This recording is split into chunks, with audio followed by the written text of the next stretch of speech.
శ్రీకాకుళం జిల్లాకు వెళ్దాం. శ్రీకాకుళం నుంచి మా రిపోర్టర్ రాము అందిస్తారు. శ్రీకాకుళం నుంచి అక్కడ ఉన్నట్టు తాజా పరిస్థితిని మా రాము అందిస్తారు. రాము, చెప్పండి, అక్కడున్న తాజా పరిస్థితి ఏంటి?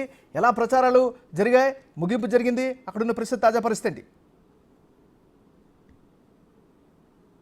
శ్రీకాకుళం జిల్లాలో గతంలో ఎన్నడూ లేని విధంగా కూడా ప్రచారం అయితే చాలా హోరెత్తుందని చెప్పొచ్చు. మొత్తం ఉమ్మడి శ్రీకాకుళం జిల్లాలో మొత్తం 10 నియోజకవర్గాల్లో కూడా ఈసారి ప్రచారం అయితే మాత్రం ఒక రేంజ్ లో జరిగిందని చెప్పొచ్చు. వివిధ అటు వైసీపీ కానీ లేకపోతే ఇటు ఉమ్మడి అభ్యర్థులు కానీ ఎవరు కూడా అసలు ఒక్క క్షణం కూడా తీరిక లేకుండా మొత్తం ఉదయం 6 నుంచి రాత్రి 10 గంటల వరకు కూడా కంటిన్యూస్ గా కూడా ఎక్కడికక్కడ కూడా ప్రచారం నిర్వహించారు. ఇంచుమించుగా ప్రతి నియోజకవర్గంలో ప్రతి క్యాండిడేట్ కూడా ఎక్కడ కూడా ఒక ఇంటి కూడా మిస్ అవ్వకుండా, ఎందుకంటే ఈసారి ఎక్కువగా సమయం ఉండడంతో ప్రతి ఒక్కరు కూడా ఎక్కువ కాలం తిరగాలి. ఎందుకంటే ఎన్నికల ముందు వరకు కూడా ప్రచారం చేయకపోతే మళ్ళీ ఇబ్బంది వస్తుందనే ఉద్దేశంతో మొదటి 10 రోజులు 15 రోజులు రెస్ట్ తీసుకుని మిగతా సమయం అంతా కూడా ప్రతి రోజు కూడా ఉదయం 6 గంటలకు వేకువజామున, ఈ మధ్యకాలంలో సమ్మర్ ఎక్కువగా ఉండడంతో ఉదయం వేకువజామున 6 గంటలకే ప్రచారాన్ని ప్రారంభించి మధ్యాహ్నం 12:30 1 గంట వరకు కొనసాగించిన తర్వాత మధ్యాహ్నం మళ్ళీ 3:30 4 తర్వాత ప్రారంభించి రాత్రి 10 గంటల వరకు కూడా విస్తృతంగా ప్రచారం చేశారు. మొత్తం ఉమ్మడి నియోజకవర్గంలో ఎక్కడికక్కడికైతే అటు వైసీపీ కానీ ఇటు ఉమ్మడి అభ్యర్థులు కానీ ఎక్కడ కూడా ప్రచారంలో ఒక్క క్షణం కూడా తీరిక లేకుండా చేశారు. ఈసారి చూస్తే